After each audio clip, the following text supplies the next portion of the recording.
Wadau, najua tumekuwa tukibonga juu ya Odoo ni kama it's that mysterious guy mwenye yuko na his life put together. Anasort mabiashara, anahakikisha systems ziko tight, nini. Sasa imagine meeting that guy in person. For the first time ever, Odoo Experience is coming to Africa. And not just Africa. Nairobi, baby! Oh man, hii si kitu hivi. Odoo Experience, first of all, is an annual global event ya Odoo, where Odooers from all over the world wanakamigi together to unleash new features. Inahapenigi every year, but in Belgium, Mali, Odoo iko headquartered. Sasa in 2026, ni kama mumetumia Odoo sana, mpaka Odoo wameamua kuleta Odoo Experience Nairobi. Hey, wakurugenzi. Hii ni ingine mwesheshe. Skusku. Just imagine wewe katikati ya matech bros na matexes. Ukionyeshwa live demos ya vile Odoo ina run businesses, exhibitions from businesses in different industries, na keynote addresses from industry leaders. Alafu after all that awesomeness, networking na rubbing shoulders with the who's is who's. Hizi si zile networking zenu za nyinyi kampuni yenu inawanunuliaga pombe Fridays. I'm talking about serious networking with serious businesses. Najua at the end of the day, all business and no play reminds Kenyans of bad governance. There will also be fun and games. And a fully fledged after party pale Mass House. Itakuwa vibes on vibes, you guy. Ni kama Odoo anajua Wakenya wabahatishangi ikifika mambo ya sherehe. Sasa nataka tusikizane. This is now the important bit. Kuna different tickets to this event. Alright? There is the free one. Hii ni ya wagenge. Na tunaiheshimu. Hatunaga problem na hiyo. But the real sauce, the one that separates the spectators from the players, is the premium pass. Hii nayo tunaiheshimu, lakini hatuiogopi, tutailipa. Yeah. Iko fully loaded na the entire 2-day access, food sorted, and complimentary access to the after party. Meaning, biashara during the day, connections at night. Focus. See your connection na maanisha wewe. But if you're serious about living this amazing event with something awesome, premium is where it's at. And of course, kuna the CEO pass, yeah, if you're feeling dangerous. Everyone is taken care of. Wadau, this is literally a once in a lifetime thing. You can miss anything else in the world, but tafadhali, don't you dare miss the first Odoo Experience in Africa. Mtu yangu, link iko kwa description. Book early, secure your spot, and see you then. Itakuwa mbaya, you guy. Itakuwa mbaya. Alright, twende kazi. Mkurugenzi, my man, Mkurugenzi Minisodes na kama K. Kabla sijaingia kwa hekaya leo, you definitely know what we gotta do, man. Lazima tusukumie a super shout out to a super customer of the day. Na leo tunataka tusukumie none other than William Githiea. Hey, wapi kangu man. Deremo na vigele, oya. Safi sana Willy, mazee tumekucheki pale kwa site, tumekulola, umepiga shughuli hapo mbaya sana mazee. Tunakuthank sana, God akubless. Anybody else mwenye ameingia kwa hiyo site akafanya mambo, akacheza kiyeye, man, asante kwa kutuweka hii town jo. Au sio? Wale wana habari, site ni mkurugenzi.ke, kila kitu iko pale. Kutoka kofia, kitu hatuna tu ni socks na viatu. Na pengine boxer. Na nini? Na zinakam, exactly. Yeah, so tembea pale, ukiona kitu ina nice, changamka nayo. Sasa, very nice. Now, ideally hii ni story ningefanya nipige kwa Dia Stories, lakini it's too short, so nikaona wacha niweke tu kwa Minisodes ndio tukimbie nayo teke ngori. This year in January kuna kikosi ya Wakenya wanasukuma mboka South Sudan. By the way, shout out to wakurugenzi wangu wa South Sudan mazee. Inakuwa in fact wapige waga wananitumia email. Naonaga email zenu mbaya mkiniambia ni aje jo tuko hapa Juba jo, wende unatukeep busy hapa na story nini. Na watambua na niteni huko hata nitembee jo. Hata ni enjoy cuisines za South Sudan wanakulaga nini huko. But this South Sudan nini ndio staple food huko? Ama ni, although walikuwa na influence bigi sana ya Waarabu. Juu Sudan ni Arabic. So niko sure mchele kwa sana. Hey, but mchele inaweza toa hiyo height. That's why you need to invite me there. Nijue mnakulaga nini huko. Hey, watu ni warefu jo. Shakutana na mtu mazeni namfikia kwa kitovu. Like kitovu yake iko hapa naambiwa, "Oh, huyu anakupenda sana, ako 14 years." South Sudan mnanimaliza guys. Where was I? Oh, yes. So, kuna kikosi ya Wakenya wanasukuma shughuli South Sudan sana. Na kama ilivyo desturi, si December lazima waachiliwe wakuje mtaa. Then wakisha celebrate makrisi na watu wao, wanarudi South Sudan Januari. Sasa kuna kikosi hapa mazeo kampuni yao waga wanaokotana. Ile siku ya kufungua, wanaokotana wote, wanatoka Kenya pamoja, wanaingia Juba, wanaenda Vera. So this year ilikuwa kama kawaida. So walikuwa kikosi ya mtu 8.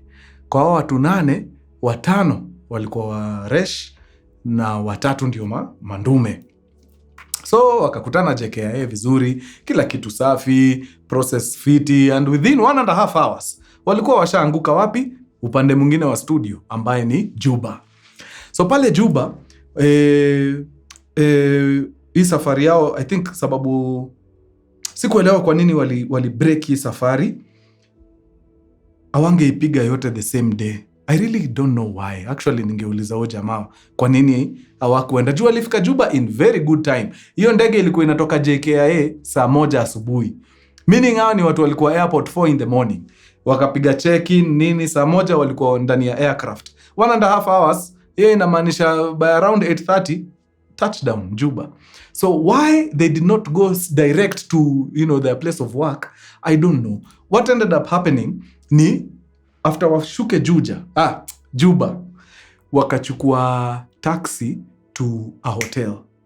Sasa pale kwa hotel wakaspend 1 night.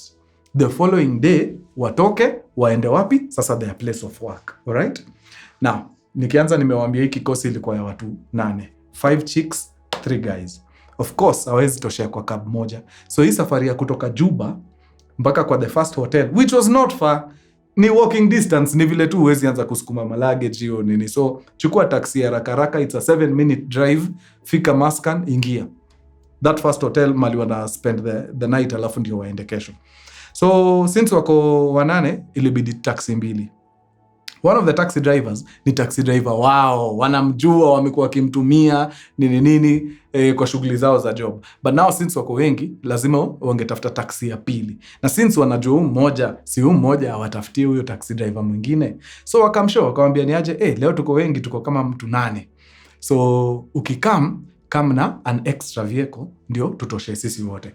And the guy does that. Anachapia beste yake, anamwambia ni aje, niko na wageni wamefika kutoka Kenya, wanaingia hoteli kwanza, then kesho tutawatoa tuwapeleke sasa mali wanafaa waishie. And the guy was like, sawa, iko sawa, wewe tupige shughuli, twende sana. So the 2 taxis zikaingia wapi? Airport. By then nasikia Juba kuna shughuli inaendelea huko airport, inapimpiwa nini. Good stuff. Yani mnapimp airport mbele yetu. We have really sunk low, Anyway, taxis wakaingia ndani vizuri sana. Wakatoshea 8 people sawa comfortably. Kila taxi watu 4 na mizigo kwa boot.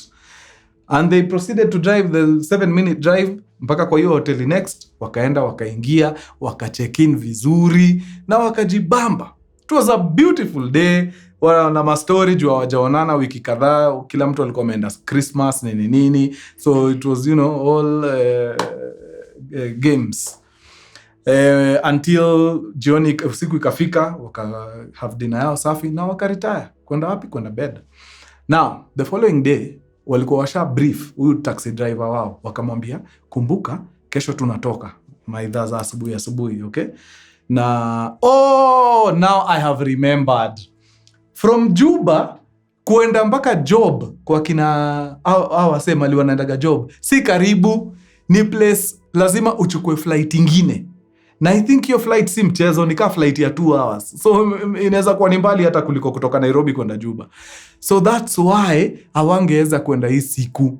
So lazima wangefika, then wangoje ile siku flight ya kutoka Juba mpaka hiyo town wanaenda itakuwa ina take off. So that's why they spent the night. Nimekumbuka sasa. So actually hata hizi taxis zikikuja, zinakuja tu kuwatoa kwa hii hoteli, ziwarudishe hii 7-minute drive back to the airport, wachukue the next flight to sasa their place of work. Now I've remembered. So of course wakaacha wamepanga mtu wao, ni aje kesho kuja na ule beste yako, utuchukue tu vizuri, uturudishe airport, sisi tuchukue ndege tuende hiyo maskani nyingine tukiingia job. And the guy was like, iko sawa, tutafanya hivyo. So they slept. The following morning wakaamka mapema, kila mtu akajiprepare fiti. Wasichana lazima waamke mapema kidogo sababu preparation yenu unashangaaga ni nini hiyo mnakuaga mkifanya. Mimi unajua ukaniambia tunatoka saa 1. Nitaamka 6:48. Na ni in 12 minutes. Takuwa niko sawa. Msichana trip ya saa 1 lazima amke 5:30. Anyway. So wakaamka mapema vizuri, kila mtu ako sawa, na 7 kila mtu alikuwa pale nje. Anangojea nini? Taxi ya jamaa ifike. The guy shows up on time kabisa, lakini yako na wasiwasi. So majamaa wakashindwa, kwani rada? Akaambia wazee wake, guys, nilimchapia fiti sana. Nikamwambia kuna hii trip ya leo. Na tukakuja vizuri, tukawa drop, tukaenda home. Sasa vile tulitoka, mkanikumbusha, mkaniambia nimkumbushe tena. Nikamchapia jioni kumkumbusha, kumbuka kesho tunaenda pale kwa hoteli kuchukua wale wasetu warudishe airport. Msee sijampata. Nimemtafuta tangu jioni yote, jana usiku, nothing. Mpaka saa hii asubuhi, nothing. So ikasemekana since ulikuwa umemwambia jana, wacha tu to hope ako bado ako rada. So atakaa mtu. Kile tutadu, wewe chukua wale unaweza, and in this case mademu wako hapa, enda na mademu kwanza. Sawa. So mademu wakaingia ndani na luggages zikawekwa, but dem moja akabaki. Juu kila mtu akikaa vile, si walikuja wakiwa 4 kwa gari. So mademu wakikaa 4 inamaanisha kuna dem moja anasafiri na wanaume. So dem moja yeye alibaki nje. Wale mademu 4 wakaingia, mizigo zikaingia kwa boot. As wanataka kutoka, one of the guys akasema, mademu wamekaa pale backbench. Juu ilikuwa ni kivan.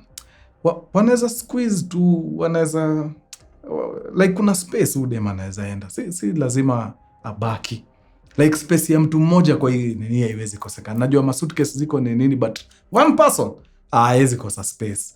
So wakaambia Waresh, ni aje ndio at least nyi wote mkue huko, si mtafutie tu huyu space aingie, mwende pamoja. And they were like, yeah, actually by the way, na make sense. Wacha tusonge hapa nini, kama sweetie, kama ukaya hapa. Akakama, akaingia na akatoshea vizuri sana, and the taxi took off and proceeded to the airport. Au wakabaki in the hope that ile taxi ya pili itakam. But the agreement was, in case ufike airport, udrop our rembo, now mse wetu hajafika, just start coming back. Juu after all, si mbali. Dakika 7 ya kuendesha utakuwa umefika hapa. Now, that was the best decision awase walifanya. Kuhakikisha hawajabaki na mrembo hapa, wakamweka ndani ya hiyo taxi. It was the best decision they made that morning. They would soon find out. Now, as huyu dereva anatoka na wasichana, akawakumbusha, guys, musidanganywe na zile buildings ziko hapa. Mnaona ile building ya kifahari pale inachungwa na maaskari, mnafikiria kuna security. Mtu yangu, hiyo ni ndoto ya mchana. Usitoke kwa hiyo hoteli. Unaona kwa hiyo hoteli, kwa hiyo lobby, this is the farthest. Mnaweza tembea. Hii ati kuenda kustroll, mnatembea huko, don't. Kaeni hapa kwa lobby, wacha mimi nifikishe wasichana airport, then nitaturn nirudi. Nikifika mbele ya ule, sawa, nitawachukua tuende. But nyinyi msitoke wapi? Kwa hii lobby. And the guys were like, sasa, haina mambo, iko sawa mtu yangu. Wewe fikisha warembo, then come tufanye mambo. Now, the guy left with the ladies, akaenda. Maboy wakakaa pale kwa lobby dakika 2, but wakajiambia, hii airport, to be really honest, it's 7 minutes away. Already, tushapiga dakika 10 hapa. Inamaanisha msee wetu alishafika airport, asha drop Waresh, sahi ako on the way back. In 5 minutes, msee anafaa kuwa ako in the vicinity. Since zile luggage zetu kubwa kubwa ziko kwa ndai, tuko na hizi rucksack, si tuanze tu kukula stroll pole pole, tutembee tu, tukutane naye kwa main road, sababu mali wako main road iko kitu kama 300 meters from mali alikuwa. Waka-agree, plus tuko watatu guys, iko sawa. Wakaweka bag zao kwa mgongo nini, wakaaga hotel staff kwa heri, and they started walking towards the main road. Wanatembea fiti wakipiga tu story. Ni asubuhi saa 1:15. Wanatembea fiti wakipiga story hapo. Wakaenda wakatembea ile 300 meters mpaka wapi? Kwa main road. So wakiwa pale kwa main road, si wakasimama ndio at least waone mandai zikikama, waone kama wataona jamaa akirudi huko. So wanapiga tu story hapo pole pole.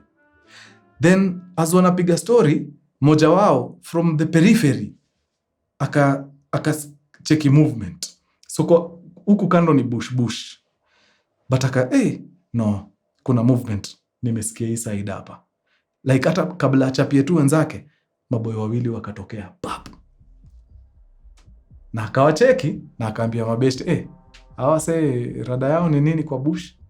Na wakatulia tu wakaendelea na story. So, hawa say wako hii side. Kuna barabara, the main road, ndio hii. Hivyo inaenda airport, hivi inaenda sijui njia gani. So, mali wamesimama, kuna bush hapa. Na hii bush, barabara imekata, ukivuka rodi ni bush inaendelea huko. So, hii rodi imekatanishwa na hii barabara. So, vile hao wawili walitokea hapa, walivuka barabara, wakaenda ile side ingine. So, now they are on the opposite side ya hawa majamaa watatu. Na wakaona kabisa ni wase wawili wako on the other side of the road. Wakaenda wakasimama pale. Then as wanaongea tena, chali mwingine akatokea. So now ni watu watatu. Wawili wako on the other side of the road, na hii side yao kuna chali mmoja. Then wale wako on the other side of the road, mmoja akavuka, akaanza kukuja towards them. So majamaa wanaongea na Kiswahili ndio maboy wasisikie, wanaambia rada seni gani, itabidi mkairada nini just in case. So kijana akakam, akaambia wase, leteni kila kitu mko nayo. Jamaa wakashindwa rada, akainua nini hivi, mazee akatoa kisu. Mazee kisu ingine imerust. Inakaa yani haijawahi kutana. Yani ni kisu mbaya. First of all, kisu imerust ni kisu blunt. Mtu akikudunga na hiyo kitu si sharp, so haingii vizuri. Ni nonsense. So one of the guys hapa akaona hiyo kisu, akaangalia wenzake, akaona wenzake hawaonyeshi signs za uoga, akajiambia very nice. So ama ndume ni kama wamejiamini na hii kitu. Part of the reason why hawa say despite them kuona kisu hawako wanashow signs za uoga sana, ni juu hawa vijana ukiwaangalia ile ukweli the oldest hapo wako kama 16 years. So ni watoto. So hawa guys wakajiambia, you know what, hawa tunawezana. Sasa kuharibu one of the guys sasa hawa wa Kenya, one of them is a blue belt karateka. Aliweka tu bag chini na akashika nini stance. Kaende sana. Wenzake kuona the guy ameshika position, hata hao wakaiweka, wakaambia majamaa, kama mnataka kujieni. Hao vijana hawa back down kidogo, wakaanza kufinya gap. Unajua sawa walikuwa isipokuwa mmoja mwenye alikam, au wengine bado wako pembeni huko. But sasa vile positions zimeanza kuchukuliwa, vijana wanaanza kuclose in sasa, wanaanza kufinya hii perimeter sasa, wanataka kuweka wase katikati. But wase wetu wako rada design ya wako watatu, tuko watatu. So wewe mwenye unaangalia anguka na huyo. anguka, isikue kazi rahisi. Hapa before wachukue kitu, wacha tupambane. Maze vijana wanakam, visu zimeanza kuongezeka nini. Then I don't know, ni kama ni boy moja alifanya kitu ni kama anatoa kitu hapa kwa West. Walisikia tu mse moja amesema, maze wako na gun. Wacha nikuambie ile mbio ilitokwa hapo. Sudi waliona kwa nini tunakuwaga Olympics. Walitoka Tekengori, walipita katikati ya hiyo kichaka ikaacha barabara. Yaani unajua ndio wanaume wapite katikati ya bush Iunde highway. Watu wamepita mbio Ngori. Hapo mbele kulikuwa na swamp. Walipita katikati ya hiyo swamp, wakatengeneza path mzuri. Yaani walikatanisha hiyo maji kama Moses. Safi. Wakaenda huko kwa vichaka kabisa. So sijui ni nini ilifanya hao maboy wakapanic, pia hao wakaskata, wakaenda different directions. So wale maboy wakakimbia hadi mahali huko, then wakasimama. Turns out wakati kulikuwa na hii commotion inataka kuanza, kuna mapassers by walikuwa wanapita wakidrive, wakaona hawa wanakaa foreigners na nikao hao maboys wanawasumbua.